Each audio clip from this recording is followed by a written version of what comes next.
Bom dia, galerinha. E aí, como vocês estão?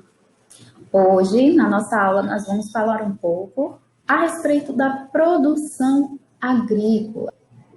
Então, vamos estabelecer aqui uma relação entre o homem e a agricultura, apresentar como se deu o processo de desenvolvimento dessa agricultura e da pecuária e destacar o uso de mecanismos na prática agrícola, né? Nesse processo agrícola. Inicialmente, a gente precisa perceber que a maior parte dos alimentos que nós consumimos e das matérias-primas que necessitamos para produzir os mais variados tipos de produtos, ela é obtida através da agricultura, né, e da agropecuária.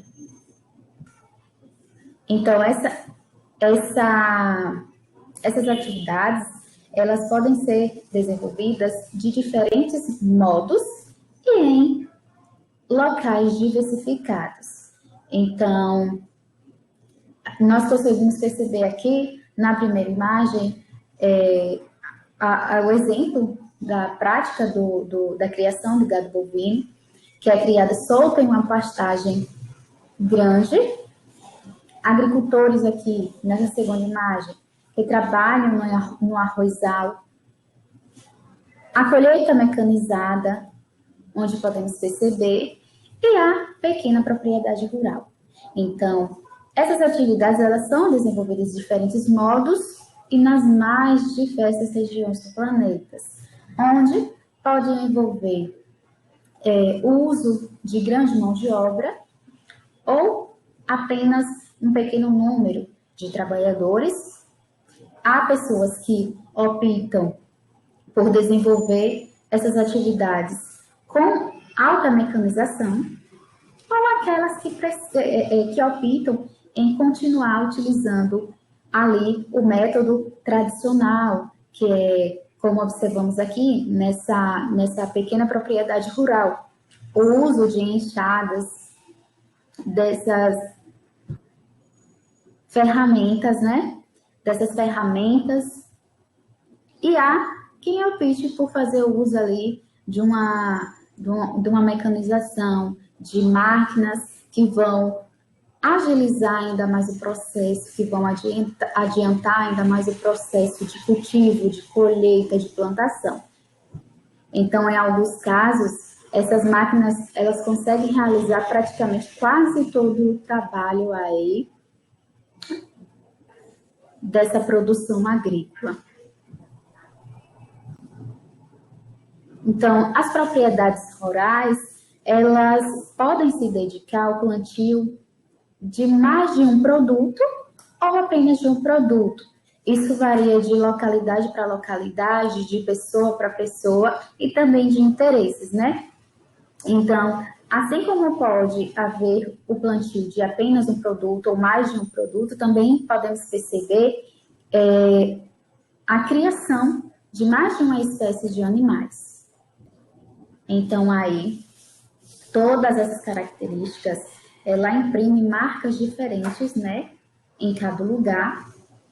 E o nível de desenvolvimento tecnológico e as condições socioeconômicas, os hábitos alimentares, os aspectos ambientais de cada lugar variam. Então, a gente tem que entender que todas essas questões influenciam a configuração das atividades agropecuárias no espaço geográfico.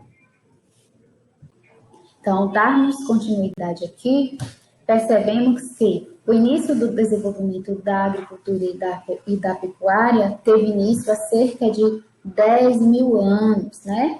Então, nós conhecíamos ali, nós falamos um pouco sobre os grupos humanos que não conheciam essas técnicas de cultivo, nem sabiam domesticar animais, que eram os conhecidos nômades. Esses nômades, eles viviam de localidade em localidade.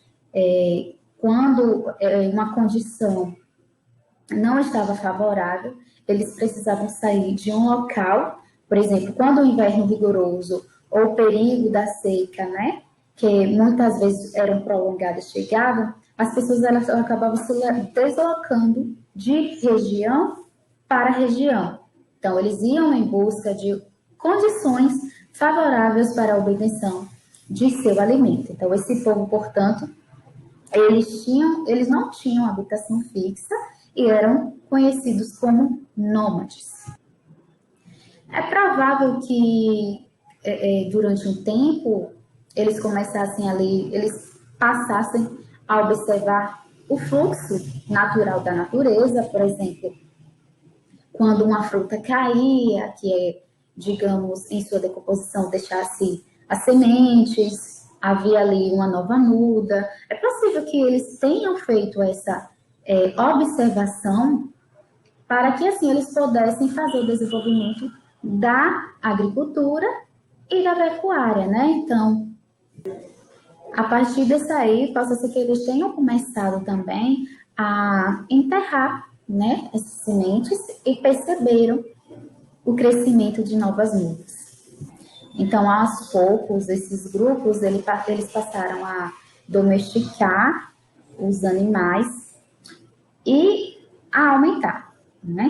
Então, em uma mesma área, as condições de plantas que forneciam alimentos, começando assim a desenvolver a agricultura e a pecuária. Então, quando as condições naturais elas tornam-se favoráveis à produção de alimentos, geravam um excedente que podia ser armazenado. Então, a gente percebe aí que eles passam a armazenar o alimento e passam a acabar ficam mais tempo em uma determinada localidade. Então, com isso, esses povos, eles passam a ter uma possibilidade de se fixar permanentemente em um mesmo lugar e acabam que tornando-se o que conhecemos como sedentários.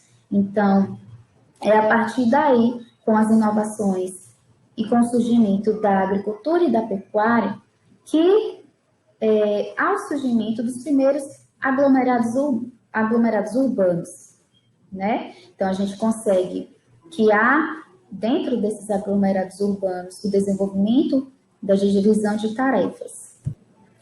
Então, nessa divisão de tarefas, a gente encontra ali aqueles que ficavam com a função de plantar, de produzir as ferramentas, de produzir as roupas e utensílios que seriam usados. Então, alguns eram comerciantes, outros eram sacerdotes, dirigentes.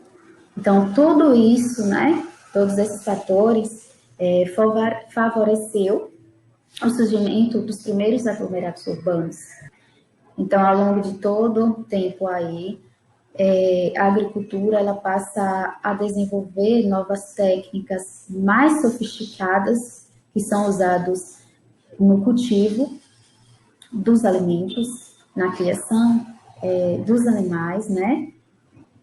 Então, foi assim que passou a haver o surgimento, por exemplo, da utilização de animais no arado, na construção de canais de irrigação, e inventos de arados, enxadas, carroças, a gente pode perceber aí os moinhos. Então, há esse desenvolvimento que se dá lentamente no decorrer de alguns séculos, e até chegar esse processo de mecanização, esse processo da utilização de máquinas que são observadas no dia a dia, no cultivo de hoje, né, nos dias atuais. Então, vamos agora à nossa atividade que foi passada e enviada para vocês. Então, observe abaixo e responda a questão. Temos aí 4 imagens. Então, é possível identificar diferentes condições socioeconômicas e culturais na imagem? Ou melhor, nas imagens? Dê exemplos. Aqui está pedindo para você observar, por exemplo, as diferenças, digamos aí, plantação do arrozal até essa plantação aqui que faz a utilização das máquinas. Então, nitidamente, a gente já percebe uma diferenciação. Ali temos os trabalhadores na colheita do arrozal e aqui temos o uso mecanizado. Então, é bem nítido aí essas diferenças socioeconômicas e culturais nas imagens. Há quem opte pelo cultivo tradicional, que é o uso da mão de obra humana, e há quem cultive aí pela mecanização, no uso de máquinas, né? Então, temos aí nossa resposta. Então, sim, é possível perceber o emprego de diferentes tecnologias e técnicas. Por exemplo, o cultivo mecanizado de algodão é bastante diferente do cultivo que é manual do arroz, o que pode indicar diferenças socioeconômicas e culturais. Nas próximas questões aí, está pedindo para fazer a leitura do texto e responder. Então, aí, a pergunta é: a técnica de arroz sempre traz benefícios ao solo? Sim ou não? Vamos lá. Terceira questão. No que consiste a técnica do plantio direto? Por que ela é mais benéfica? Aqui nós não vamos fazer a leitura do texto, porque vocês já estão com esse texto em mãos aí, mas nós conseguimos perceber que a técnica de aração, ela não traz benefícios ao solo, muito pelo contrário, ela acaba deixando esse solo vulnerável aí à erosão. Então, essa técnica, ela não é benéfica ao solo. Então, ó, a terceira questão pergunta: no que consiste a técnica do plantio direto? Por que ela é mais benéfica? Então, ó, a nossa resposta seria que essa técnica, ela consiste em deixar os resíduos de colheita sobre o solo. Então, esses resíduos aí serão usados para proteger de uma possível erosão e acaba que melhorando aí a sua fertilidade, vai deixar o solo ainda mais fértil. Então, temos aí a resolução das nossas 3 questões.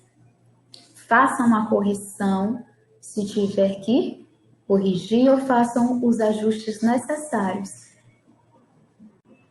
Chegamos ao fim da nossa aula. Se você gostou, deixe aquele like, inscreva-se no canal da Pro, que está iniciando, e compartilha com o coleguinha para ele não deixar de assistir a aula, né? Então, cheiro. Até a próxima aula, gente.